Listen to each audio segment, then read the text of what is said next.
Does your partner come back from the vault toilet and say, "Oh, you've got to see this"? Where are we? Is that what you're going to ask?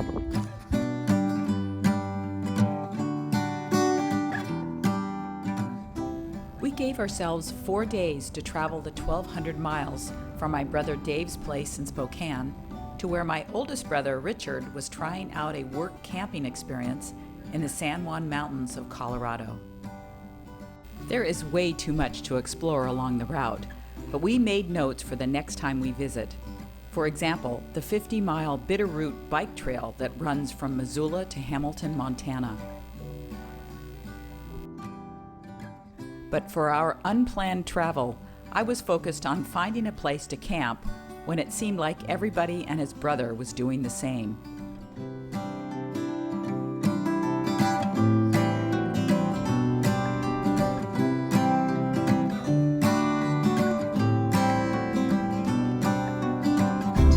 Campground full. Okay, campground full.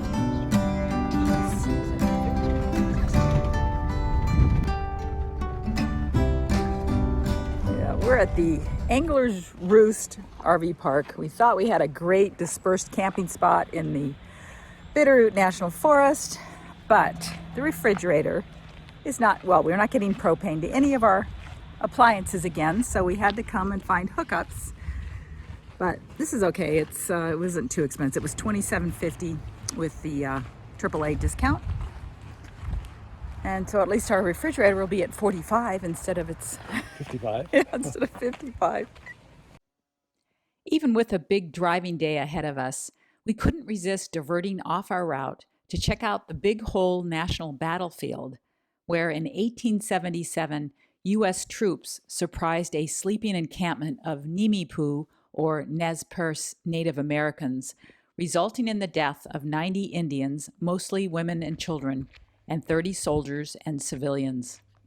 I'm sure the visitor center is closed, but they've got some information out here. We'll go check it out. It's only 15 miles, a 15-mile detour off of US 93.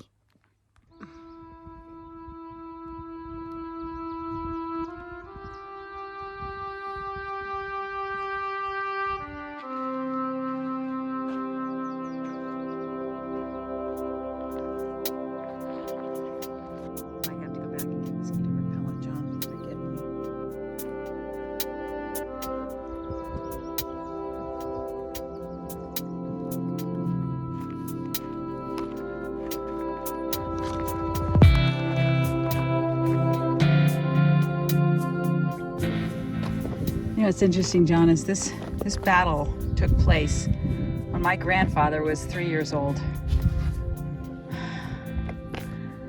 It makes it seem like it was just not very long ago. And that's where I don't think you can see it with this camera, that's where the teepees, line of teepees that they've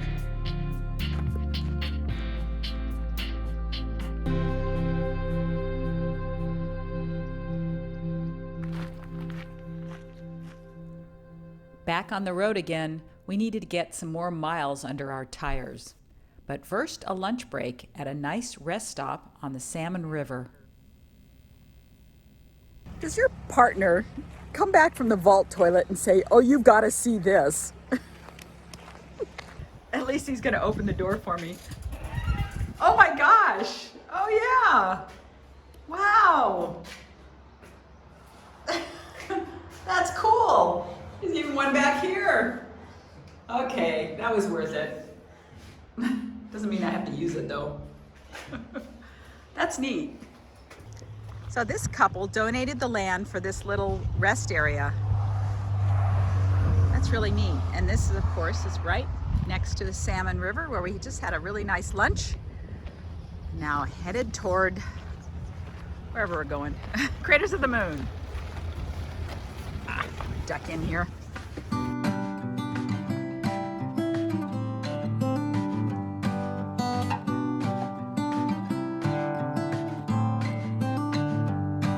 This summer I'll be by your side.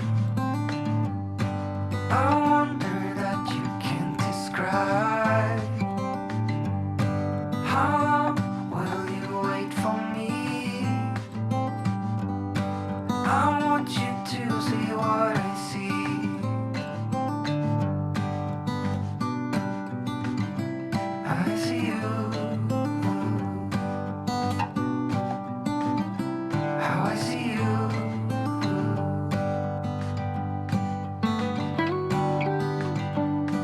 I'm looking out, it's really far.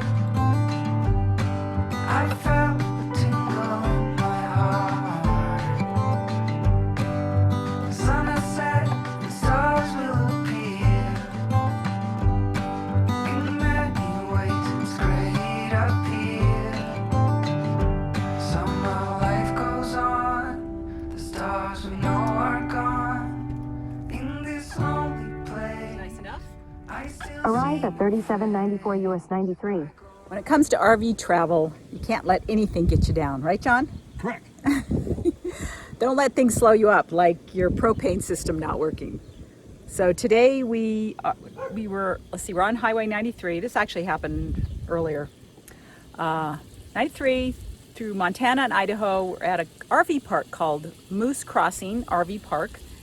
And really nice lady here that owns it. And a noisy bird overhead.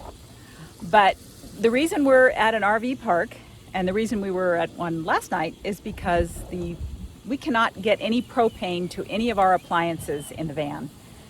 And that means the refrigerator doesn't work unless we're plugged in. We can't get hot water. We can't cook. No heater, but we don't need heat. And I think is it those? Oh, and the stovetop. Stovetop doesn't work. So we stopped at a shop in Salmon and picked up a little one burner stove. Here we go. And a little propane tank so that we can cook on it. We can do just about everything we need to do in the so we don't have to worry about having cold food the rest of the trip. We can have hot food. And the lady here was really nice. She said she saw our bikes and she said, if you want, are you going to go for a bike ride? And we said, well, we weren't, but she said, well, there's a really nice, you can ride, she owns all this property around here. You ride out through this back gate and then over to a some kind of an access point where she says it's tree lined and all that. So we're going to have dinner and then go check that out after it's cooled off just a bit. It's it's probably mid 80s right now. We loved this unexpected adventure. Everything was perfect. The temperature, the puffy clouds, the fields of hay, and the setting sun made for a memorable evening ride.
I can see why they call this Craters of the Moon. It really does look like you're on a different planet. I think we lucked out because yesterday it was 104 degrees here and today it's supposed to be in the mid 80s. There's cloud cover, chance of rain. It could be nice. So the Craters of the Moon campground is right across from the visitor center. And I believe it's first come, first serve for all sites. We chose to leave our van at the visitor center and ride our e-bikes into the park for the 7-mile loop road. Hi, Hi, welcome to Craters. we have our geyser passes. Awesome. Do we each need to show you one or? Yeah, you want a map of the park? Oh, we have it here. Okay. Thanks. Have a good ride. Thank you. There are hikes at almost every stopping point, and we did most of them.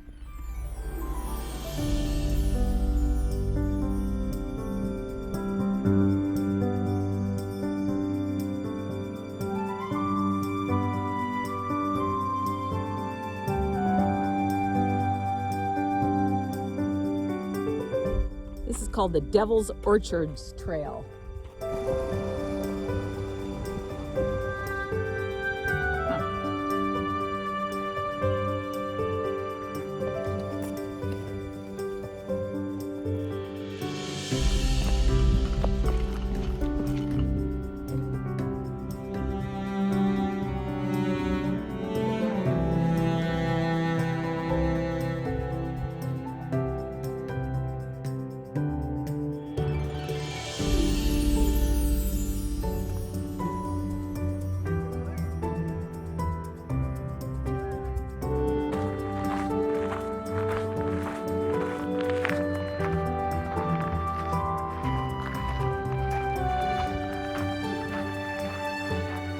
To see a tree up here, but there you go.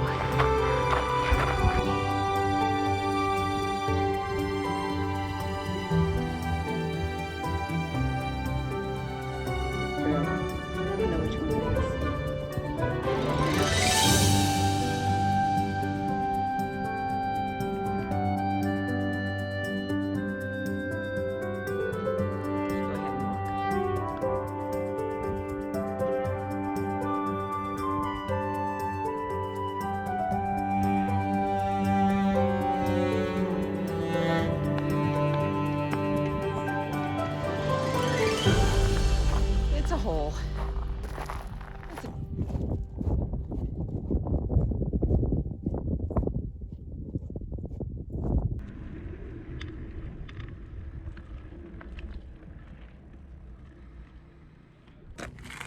So the caves are closed because they're still having aftershocks from an earthquake they had. And there's one other trail that's closed because they're making it handicapped accessible. So other than that, everything seemed to be pretty open. And we had a great time because the weather was so wonderful. After spending the night at a rather nice KOA in Fillmore, Utah, we made one more beauty stop at the San Rafael Swell, where the geology was stunning. San Rafael Swell.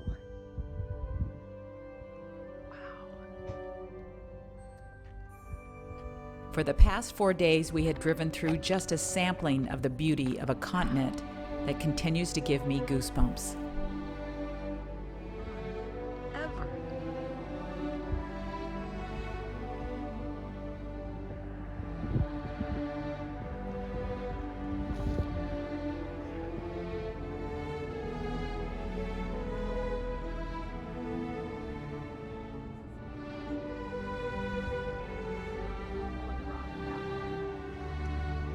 Thanks for watching.